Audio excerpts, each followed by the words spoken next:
Lucas Narrações apresenta Canção de Natal. Segunda estrofe. O primeiro dos três espíritos.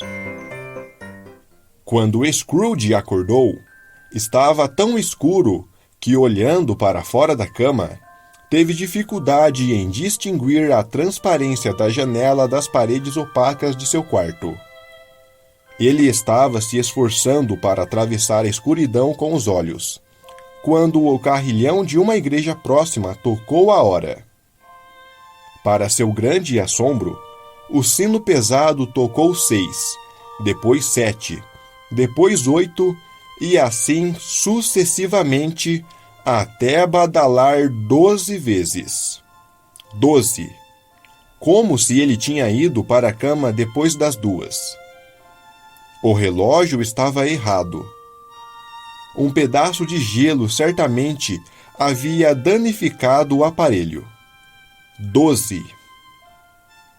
Então ele pegou seu relógio para entender o que estava errado com aquele bater ilógico. Porém, este também indicava que eram 12 horas. Como? Isso não é possível, disse ele. Será que eu dormi um dia inteiro e boa parte da noite? Também não pode ser que algo tenha acontecido ao sol e que já seja meio-dia. Mas ele ficou assustado com essa ideia. Pulou da cama e foi até a janela. Resolveu tirar o gelo desta com a manga de seu roupão para enxergar melhor. Porém, mesmo assim, pôde ver muito pouco. Só pôde perceber que havia muita neblina, que estava extremamente frio e que não havia a agitação de pessoas caminhando pelas ruas, o que indiscutivelmente seria verdade se a noite tivesse afugentado o dia e tivesse se apoderado do mundo.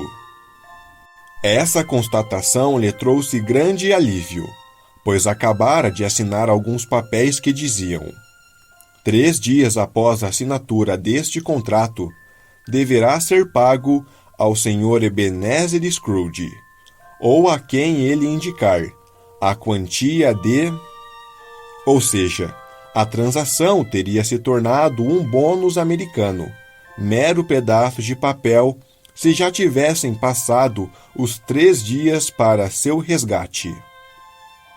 Scrooge voltou para a cama e pensou e repensou, não conseguindo chegar a nenhuma conclusão. Quanto mais ele pensava, mais perplexo ficava. E quanto mais se esforçava para não pensar, mais lhe o fazia. O fantasma de Marley o incomodava profundamente. Cada vez que resolvia olhar para dentro de si e, após um questionamento sério, chegava à conclusão de que o estranho encontro fora apenas um sonho.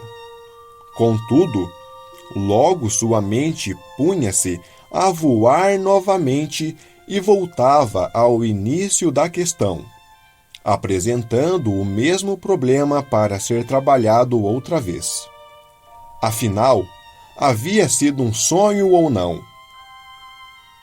Ele ficou assim até que o carrilhão badalasse novamente, anunciando que mais 45 minutos tinham se passado. Lembrou-se então, subitamente, de que o fantasma lhe prevenira de uma visita quando o relógio tocasse 1 hora. Resolveu ficar acordado até que essa 1 hora tivesse passado, e considerando que não conseguia adormecer de novo, talvez fosse a resolução mais inteligente a ser tomada. Os 15 minutos demoraram tanto a passar que ele estava convencido de que devia ter cochilado e perdido a hora. Porém, logo um ruído chegou até seus ouvidos. Ding-dong. 1/4 de hora se passou, resmungou ele.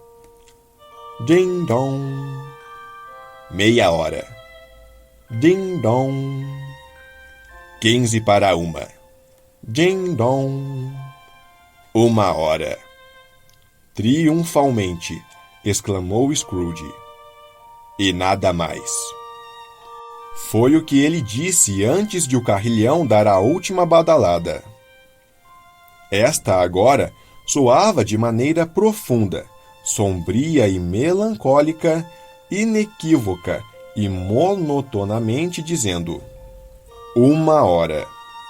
Naquele instante, luzes piscaram no quarto e as cortinas da cama de dossel foram puxadas. As cortinas foram puxadas para o lado, eu lhe digo, por certa mão. Não a cortina aos pés de Scrooge, nem a cortina às suas costas, mas aquelas que estavam na frente de seu rosto. Com isso, ele deparou, face a face, com o misterioso visitante que as puxara. Tão perto quanto você está deste livro agora. Era uma figura estranha, parecia uma criança. Bem, não era exatamente uma criança, mas sim um ancião, visto por meio de algo sobrenatural, que dava a ele a aparência de ter retrocedido bastante, o que parecia reduzi-lo às dimensões de um infante.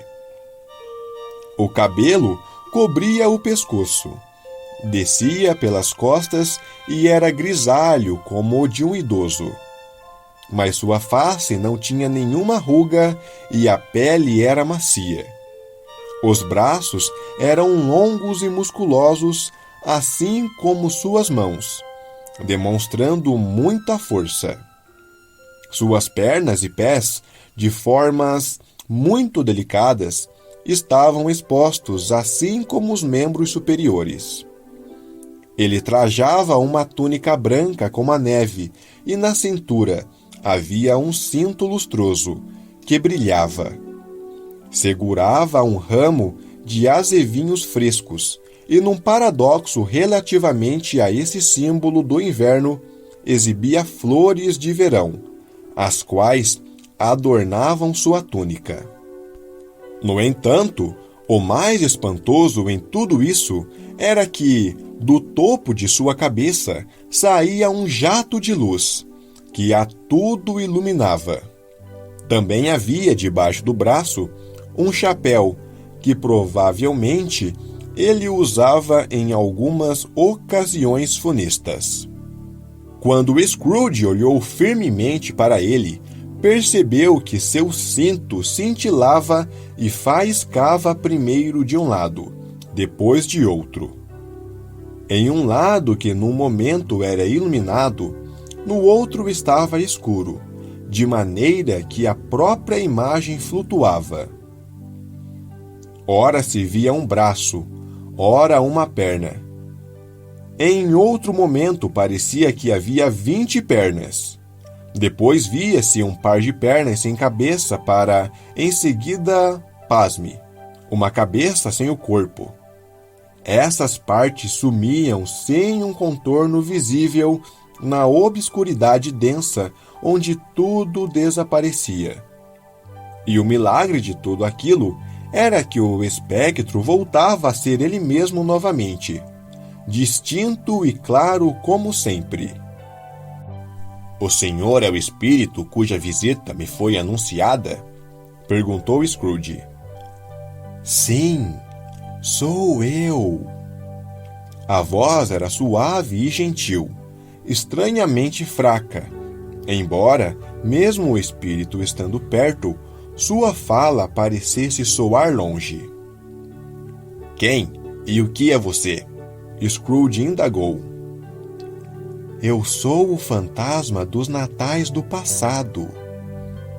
Do passado longínquo? Perguntou Scrooge, observando sua estatura de anão. Não, do seu passado.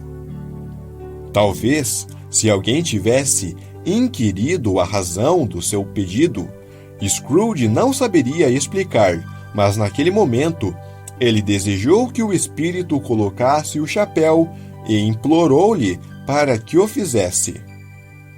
O quê? Indagou o fantasma. Você quer tão rapidamente extinguir com suas mãos mundanas a luz que lhe dou? Não é suficiente que você seja um dos que fabricaram esse chapéu, forçando-me a usá-lo de maneira que até minhas sobrancelhas ficassem cobertas, durante essa imensidão de anos. Scrooge respeitosamente disse que não tivera a menor intenção de ofendê-lo e observou que jamais tivera ciência de que, deliberadamente, tivesse pedido ao espírito que colocasse o chapéu em qualquer momento de sua vida. Ele então tomou coragem para perguntar o que levara o espectro até lá. Seu bem-estar, respondeu o fantasma. Scrooge agradeceu muito, mas não pôde deixar de pensar que em uma noite como aquela, um sono tranquilo e contínuo teria sido bem melhor para o seu bem-estar. O espírito deve ter lido seu pensamento, pois disse em seguida: Sua reparação, então. Preste atenção. Ele colocou a mão forte sobre Scrooge e, enquanto falava, enlaçou-o gentilmente com o braço. Levante-se e me acompanhe. Teria sido em vão Scrooge argumentar que as condições climáticas e a hora não eram ideais para passeios a pé, que sua cama estava quentinha e o termômetro marcava uma temperatura abaixo de 0, que estava apenas de chinelos, roupão e gorro de dormir, além de encontrar-se resfriado. Como o toque do espectro fosse gentil como o de uma dama, ele se levantou. Porém, vendo que o espírito ia em direção à janela, ajustou seu roupão e disse suplicante: Eu sou um mortal, vou cair, protestou. Segure minha mão, disse o espírito. Confie em seu coração e você será acolhido. Pronunciadas essas palavras, eles atravessaram a parede e no momento seguinte estavam em uma estrada rural com campos em ambos os lados. A cidade sumira totalmente, sem deixar vestígio nenhum. A escuridão e a neblina também tinham se dissipado. Ambos estavam agora em um dia de inverno claro, frio, havendo neve em toda a área e em volta deles. Meu Deus! Exclamou Scrooge, juntando suas mãos enquanto olhava para o lugar. Fui criado aqui. Passei minha infância aqui. O espírito fitou-o com suavidade. Seu toque gentil, apesar de luminoso e instantâneo, liberou muitos pensamentos. Scrooge percebeu uma série de odores pairando no ar, quando um ligado a 1000 sentimentos, esperanças, alegrias e cuidados, já esquecidos havia muito, muito tempo. Seus lábios tremem, disse o fantasma. E o que é isso na sua face? Scrooge respondeu num tom não usual, que era uma espinha, e pediu ao fantasma para levá-lo aonde ele quisesse. Você se recorda desse caminho? Perguntou o espírito. Certamente, exclamou Scrooge com entusiasmo. Eu poderia percorrê-lo de olhos fechados.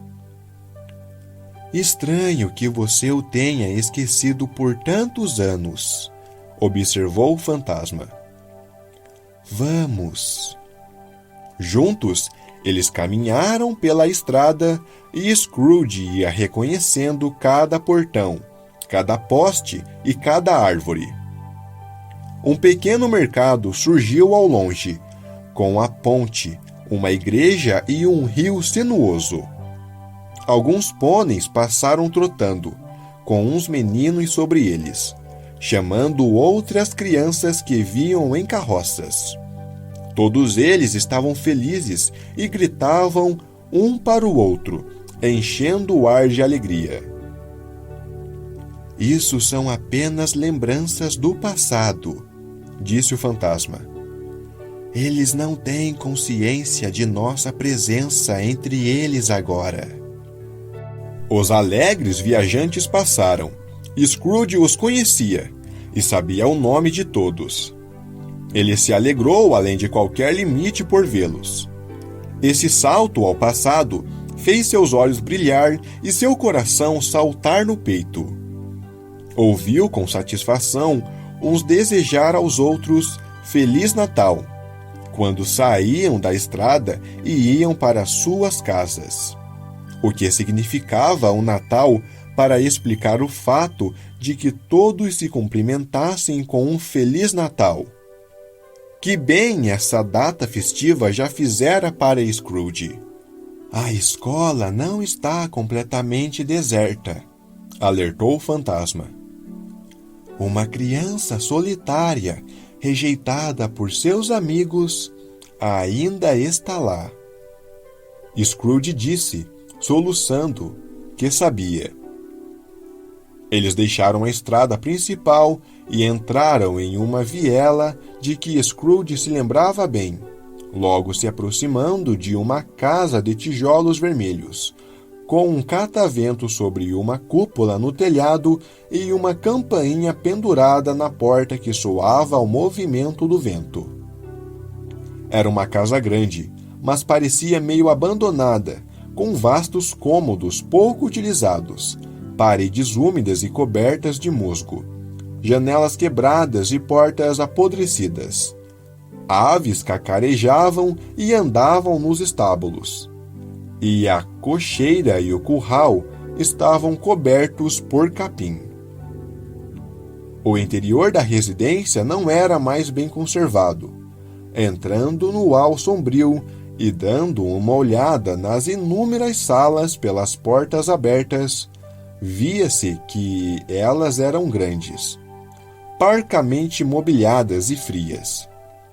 Havia um cheiro de bolor no ar, e podia-se deduzir que as pessoas ali se levantavam quando ainda estava escuro, pela marca de velas e que a alimentação não era farta. O fantasma e Scrooge cruzaram o hall e foram até a porta do outro lado da casa.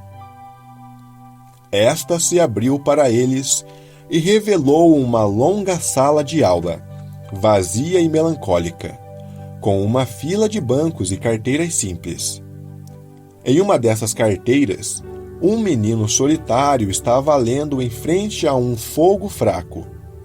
Scrooge sentou-se em uma carteira e chorou ao compreender quão abandonado ele próprio havia sido.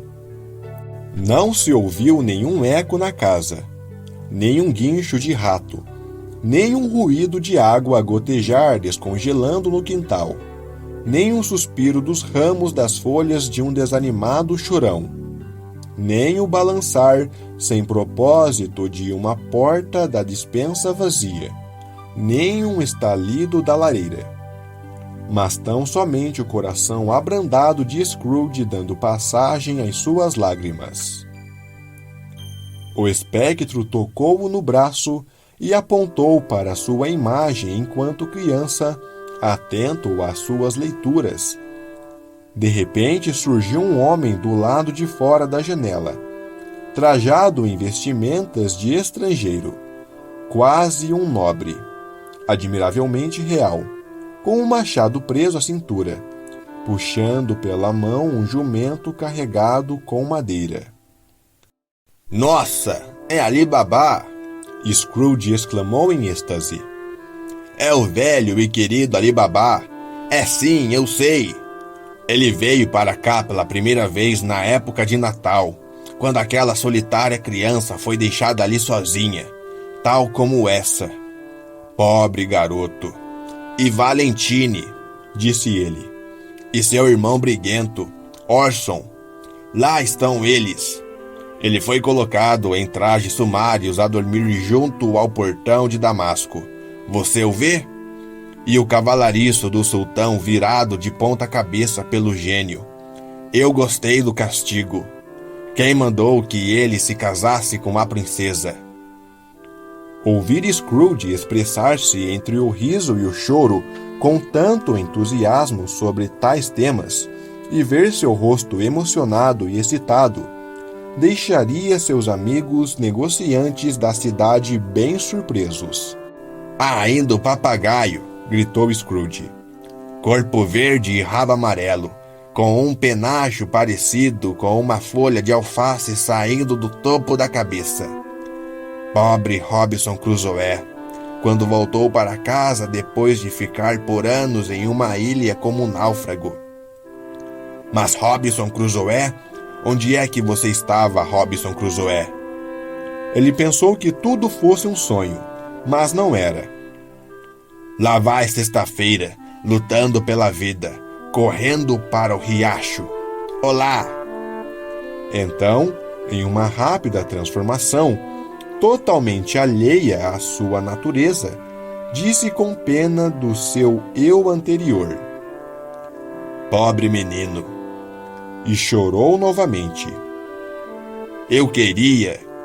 Scrooge murmurou, pondo as mãos nos bolsos e olhando em volta, após enxugar os olhos com o punho de seu roupão. Mas é tarde demais. O quê?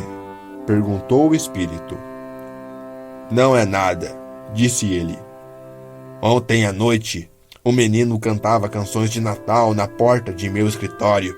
Teria gostado de ter lhe dado algo.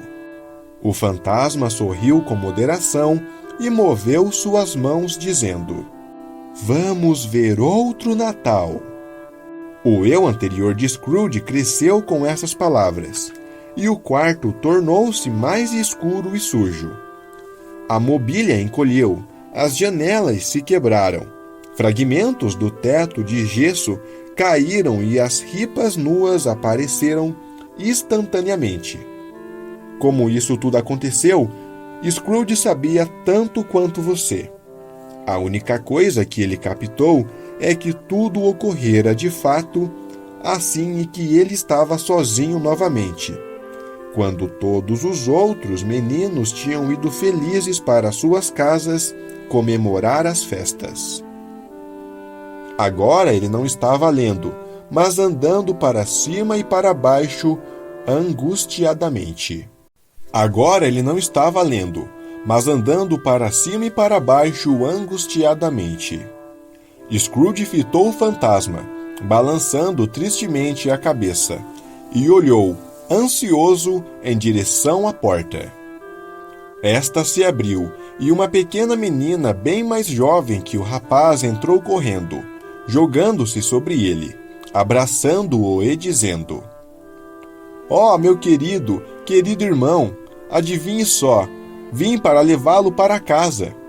E batendo suas pequenas mãos com felicidade, a garota prosseguiu entusiasmada. Levá-lo para casa, ao seu lar docilar. Casa, pequena fã? Perguntou o menino. Sim, respondeu a menina, regozijando-se. Para casa, para sempre, para casa, de verdade. Papai está mais afetuoso de que costumava estar, e nossa casa agora é um paraíso. Ele foi tão gentil comigo numa noite que eu, indo para a cama, não tive medo de lhe perguntar, por uma vez mais, quando você voltaria para casa. Então, ele concordou que você poderia voltar e enviou-me nessa carruagem para buscá-lo. Agora que você está prestes a se tornar um homem, nunca mais voltará para cá. Mas antes, festejaremos todos juntos e teremos o melhor Natal do mundo. Você já é uma mocinha, pequena fã, exclamou o menino. A menina bateu as mãos e riu, tentando tocar-lhe a cabeça. Mas, pequena como era, não conseguiu. Riu novamente e ficou nas pontas dos pés para abraçá-lo. Em seu entusiasmo infantil, ela começou a puxá-lo em direção à porta, e ele, sem opor resistência, a acompanhou. Uma voz ecoou no corredor: "Traga a mala do Sr. Scrooge." E o diretor da escola apareceu em pessoa, olhando furiosamente para Scrooge numa atitude cruel. Isso o deixou extremamente abalado, principalmente pelo fato de ter que cumprimentar aquele homem terrível, que os levou para uma sala bem velha, como nunca tinha se visto, com mapas nas paredes e imagens de globos terrestres e celestes nas janelas colados com cera. Foi servido para os jovens um estranho licor branco que era produzido lá mesmo e um bolo pesado. Ao mesmo tempo, a pobre servente foi enviada ao cocheiro para oferecer um copo dessa bebida. Ao que o homem respondeu que agradecia a gentileza, mas que, se fosse ao mesmo licor que tinha tomado cada vez anterior em que ele lá estivera, teria que recusar a oferta. Nesse meio tempo, o baú de Scrooge fora amarrado ao topo da carruagem. As crianças se despediram de bom grado do diretor da escola e entraram no carro rapidamente. Este saiu alegremente pela curva do jardim, com suas rodas jogando gelo e neve sobre as folhas escuras dos ramos de sempre vivas. Ela sempre foi uma criatura muito delicada, sensível, disse o fantasma, e dona de um grande coração. Ela era assim, concluiu Scrooge. Você está certo. Não vou contradizê-lo, espírito. Ela morreu jovem, disse o fantasma, e acho que teve filhos. Uma criança, Scrooge respondeu. Verdade, concordou o fantasma. Seu sobrinho. Scrooge sentiu-se constrangido e respondeu com um breve sim. Apesar de terem deixado a escola para trás havia pouco tempo, agora eles se encontravam em uma cidade movimentada onde pessoas carrancudas passavam para lá e para cá. Havia carroças sombrias brigando por um espaço, tudo dentro do ambiente de conflito e tumulto de uma cidade real. Estava evidente que, pela decoração das lojas, era tempo de Natal novamente, mas era tarde e as ruas estavam iluminadas. O fantasma parou na frente de certo escritório e perguntou a Scrooge se ele o reconhecia. Conheço sim, respondeu ele. Então, eu não fui um aprendiz? Eles entraram, viram um velho senhor com peruca do país de Gales, sentado atrás de uma escrivaninha tão alta que, se ele fosse 2 polegadas mais alto, teria batido a cabeça no teto, e Scrooge gritou entusiasmado: Ei, é o velho Fezziwig! Deus o abençoe! Fezziwig está vivo novamente! O velho Fezziwig largou sua pena e olhou para o relógio, que mostrava que eram 7 horas. Ele esfregou as mãos e ajustou seu amplo colete. Depois riu satisfeito, demonstrando benevolência, e disse com uma voz agradável e jovial: Ei, vocês, Ebenezer, Dick! O eu anterior de Scrooge, agora um jovem rapaz, entrou rapidamente acompanhado por seu colega. Dick Winks, pode ter certeza, disse Scrooge para o fantasma. Abençoado seja, lá está ele. Dick era muito ligado a mim. Pobre rapaz, eu gostava muito dele. Ei, meus rapazes, disse Fezziwig. Chega de trabalho por hoje. Noite de Natal, Dick. Natal, Ebenezer. Vamos fechar rapidamente as portas e janelas, gritou o velho homem, batendo as mãos com força. Antes que eu mude de ideia. Você não pode acreditar como esses dois camaradas reagiram à ordem de Fezziwig. Eles voaram para a rua. 1, 2, 3. Fecharam as janelas. 4, 5, 6. Trancaram-nas e prenderam-nas. 7, 8, 9. E voltaram antes que você tivesse chegado aos 12, correndo feito cavalos de corrida. Ili-ho! Gritou o velho Fezziwig, saltitando de sua escrivaninha alta com muita agilidade. Vamos fazer a limpeza, meus jovens, e vamos abrir o espaço por aqui. Ili-ho, Dick! Anime-se, Ebenezer! Limpando tudo, dizia o velho Fezziwig, incentivando a ambos. A limpeza foi realizada em 1 minuto. Todos os móveis foram afastados, como se tivessem se aposentado da vida pública para sempre. O chão foi varrido e encerado. As lamparinas foram limpas. O combustível para a lareira foi empilhado. E o escritório ficou agradável, quente, seco, brilhante como um salão de baile, do jeito que você deseja ver em uma noite de inverno. Um violinista chegou com seu livro de partituras e subiu em uma mesa fazendo-a de tablado. Começou então a tirar umas notas do instrumento, que soaram tão horrorosas que provocavam dores de estômago. A senhora Fezziwig entrou, extremamente sorridente, e em seguida as 3 senhoritas Fezziwig, cativantes e irradiando só felicidade. Mas a seguir chegaram 6 jovens cujos corações as garotas partiram. Vieram todos os funcionários do escritório. Vieram a empregada e seu primo, o padeiro. Vieram a cozinheira com o melhor amigo do seu irmão, o leiteiro. Veio o empregado da loja em frente, o qual, segundo se suspeitava, não se alimentava bem por não receber comida do seu chefe, e que tentava se esconder atrás da criada da outra loja, da qual se dizia ser repreendida por seu patrão.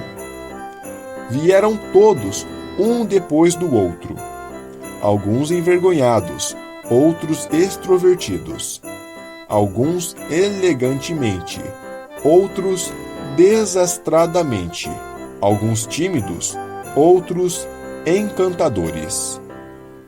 Quando todos chegaram, 20 pares se colocaram em fila, em posição para que o parceiro colocasse as mãos sobre as suas próprias e, dando meia volta, se viraram para o outro lado, para o centro e para fora novamente, dando voltas e rodopios de diversas formas. O primeiro casal da fila muitas vezes errava a direção. Um novo casal assumia o comando da fila, chegando a uma situação na qual todos estavam se sentindo os primeiros da fila e nenhum ficava no final para ajudá-los. No meio dessa alegre confusão, o velho Fezziwig, batendo suas mãos, gritou: "Muito bem, uma pausa!" E o violinista mergulhou seu rosto numa caneca de cerveja preta, especialmente providenciada para esse propósito. Mas antes que os dançarinos tivessem se restabelecido, o músico reapareceu e recomeçou a tocar, como se o velho violinista tivesse ido embora para casa, exausto, numa carruagem de aluguel, e um novo músico tivesse assumido o seu posto, tentando supplantá-lo ao máximo. Havia mais danças e mais jogos, e mais danças. Depois foram servidos um grande pedaço de rosbife, tortas de carne, bolos, vinho quente com frutas e muita cerveja. Porém, o mais impressionante foi que depois da comida, o violinista, que animal, o tipo conhecia seu ofício melhor do que qualquer um, atacou Sir Roger de Coverley. Foi quando o velho Fezziwig pôs-se de pé para dançar com a senhora Fezziwig, colocando-se no início da fila. E como eles dançavam bem, dirigir 23 ou 24 pares não é fácil, sendo que essas pessoas dançavam tão bem que pareciam não saber o que era andar, todos se divertindo muito. E se tivesse havido o dobro, 4 vezes mais danças, o velho Fezziwig teria dado conta do seu recado, e a senhora Fezziwig também. Ela era digna de ser sua companheira no sentido próprio do termo companheira. Uma luz parecia sair das pernas do Sr. Fezziwig. Eles cintilavam durante a dança como luas. Você não conseguiria prever o que eles inventariam a seguir, quando o velho Sr. Fezziwig e a senhora Fezziwig pareciam cansados, indo e vindo sem parar, cada qual com suas mãos enlaçadas às de seu parceiro, saudando e fazendo reverências, rodopiando, costurando por entre os pares e de volta ao seu lugar inicial. Fezziwig mudava o passo com enorme habilidade, saltando no ar, batendo os 2 pés um contra o outro, ficando de pé novamente e sem nenhum abalo, e todos continuavam a dançar. Quando o relógio deu 11 horas, o baile acabou. O senhor e a senhora Fezziwig puseram-se a postos, um de cada lado da porta, e apertaram as mãos de um por um dos convidados conforme estes iam saindo, desejando Feliz Natal.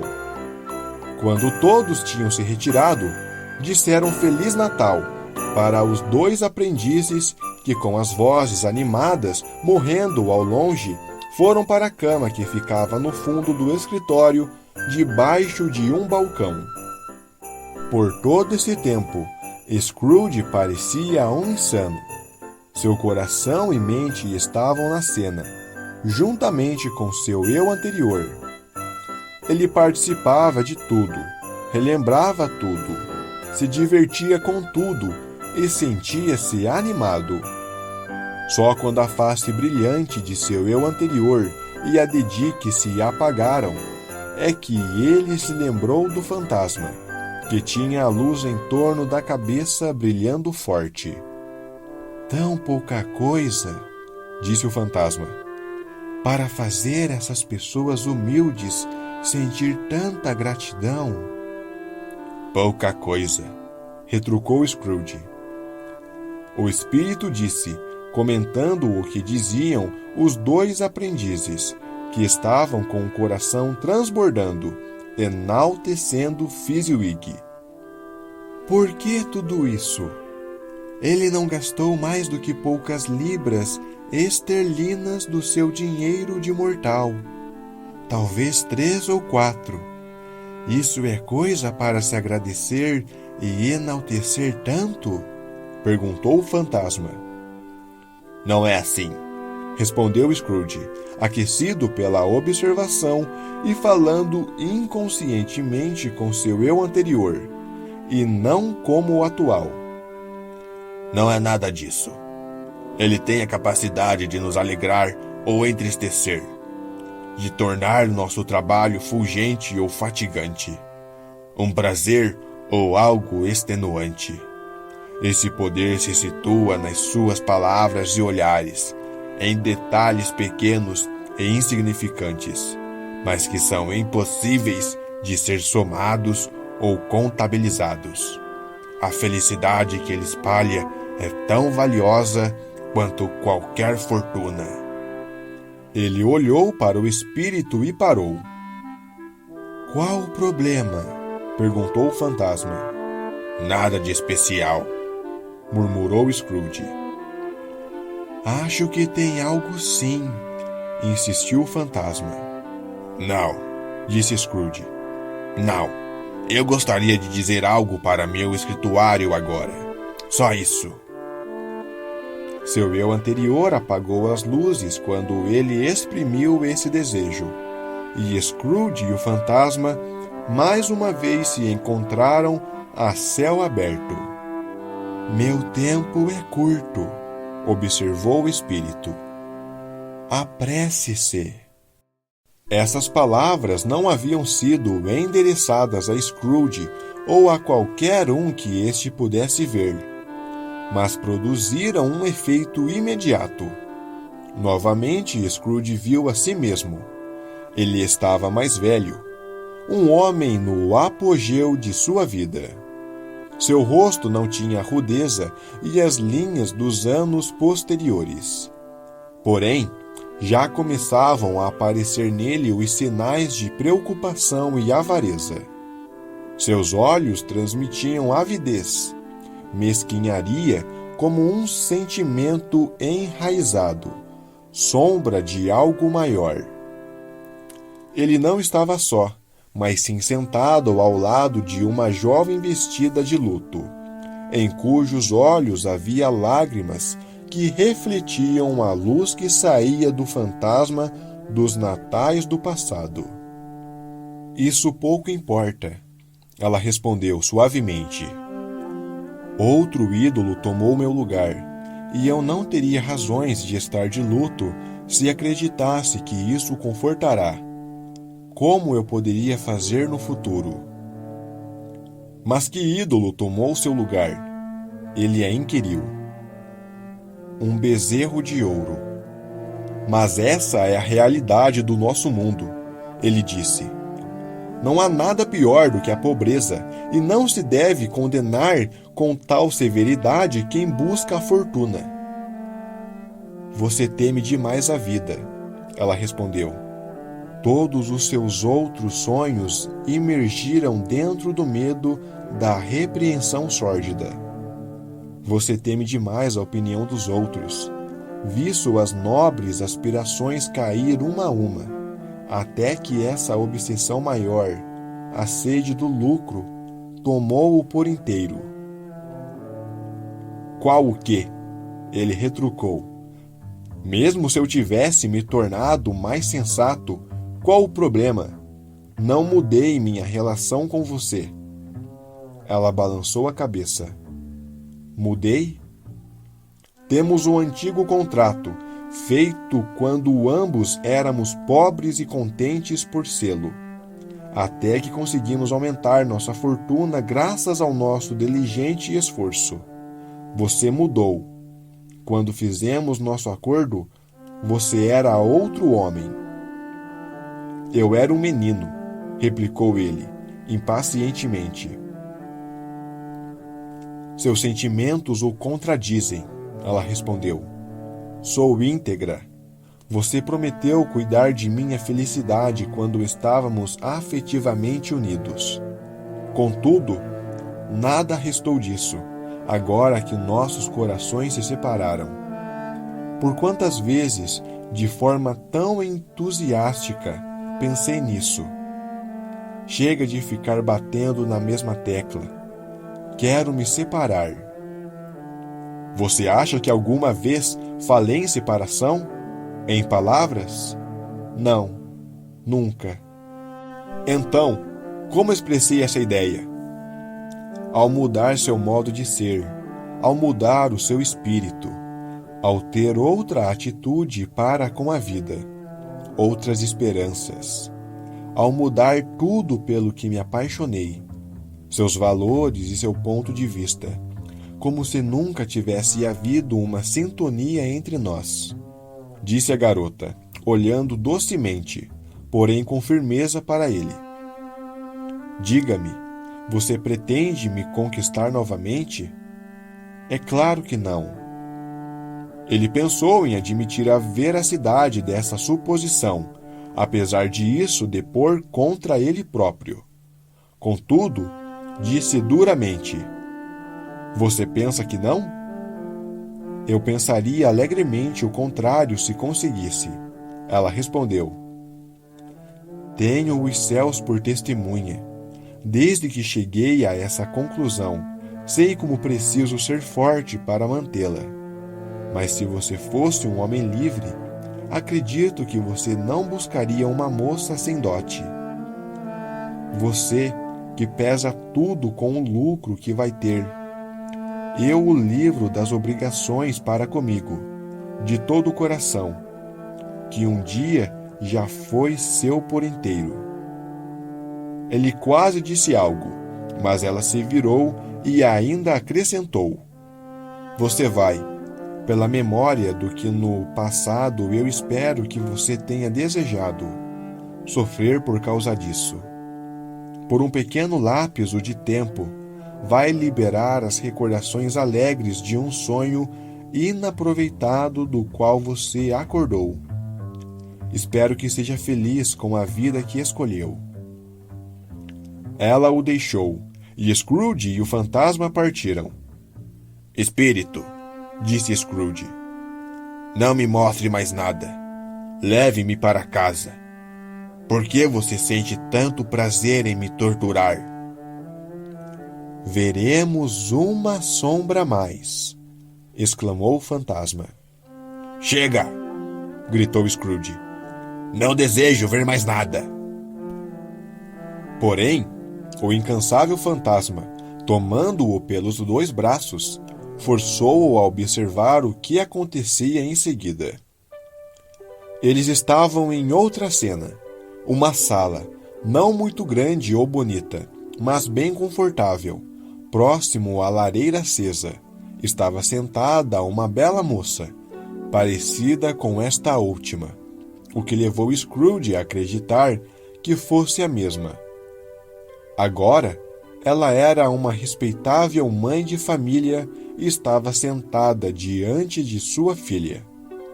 A sala estava tomada por gritos, pois havia mais crianças lá. Quantas, Scrooge, inquieto como estava, não poderia contar.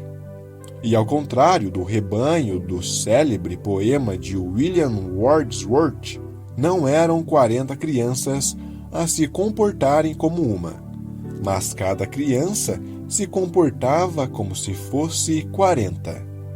O tumulto ultrapassava tudo o que poderíamos imaginar, mas ninguém parecia estar se importando. Muito pelo contrário, mãe e filha se divertiam, logo entrando na brincadeira de bandido e mocinho, rindo como 2 crianças. O que Scrooge não teria dado para ser um deles. Embora ele jamais teria sido tão rude. Não. Ele, nem por toda a riqueza do mundo, teria puxado aquelas tranças até o chão. Que Deus proteja minha alma. Ele nunca teria enlaçado a cintura dela no jogo, tal como fizeram aqueles jovens. No entanto, ele teria apreciado tocar seus lábios e insistido para que ela os abrisse.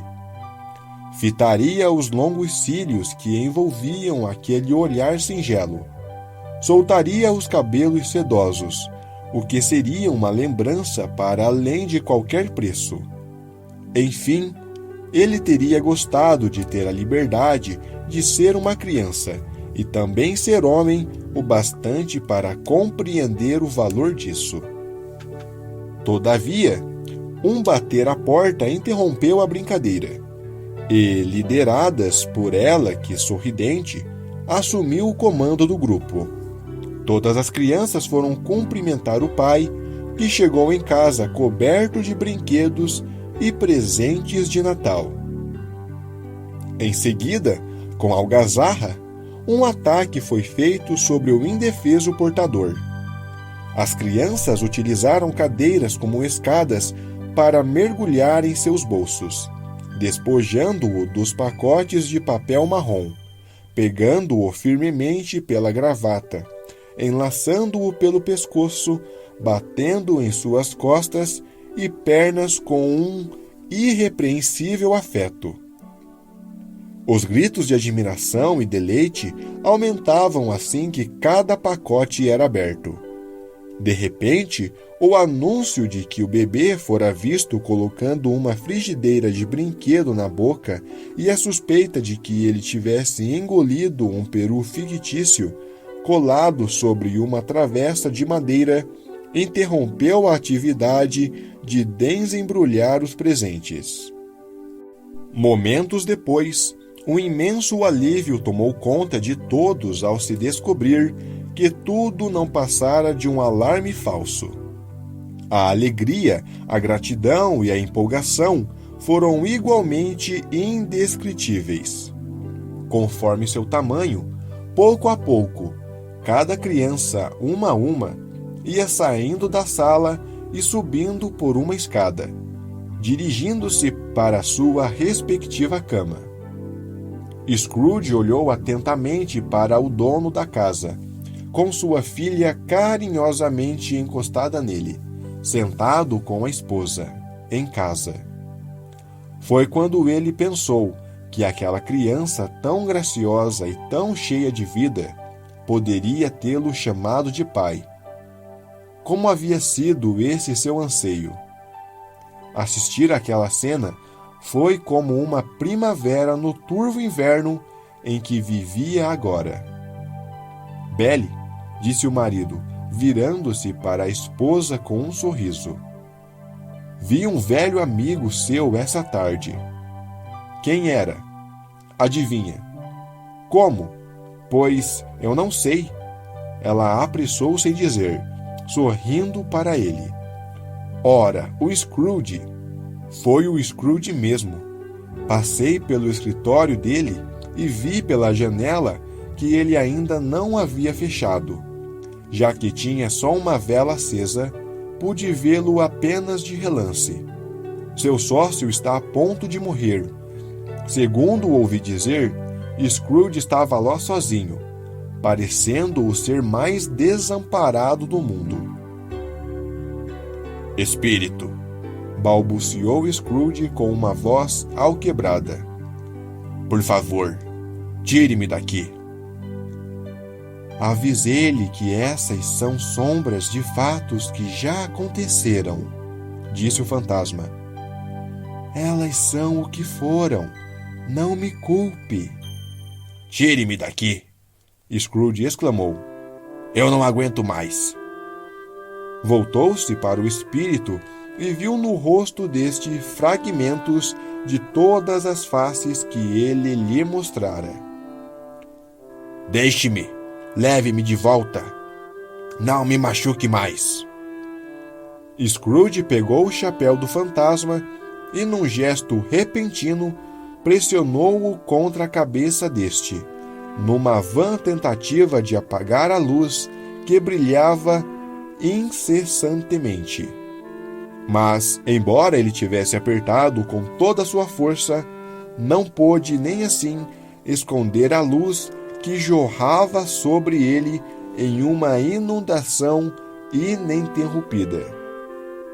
Mas, embora ele tivesse apertado com toda a sua força, não pôde, nem assim, esconder a luz, que jorrava sobre ele em uma inundação ininterrupta, a qual se irradiava sobre o solo. Scrooge percebeu então que estava esgotado, tomado por uma irresistível sonolência e ainda pela sensação de estar em seu próprio quarto. Apertou o chapéu uma vez mais, e sua mão relaxou. Ele mal teve tempo de rolar para a cama antes que mergulhasse em um sono profundo.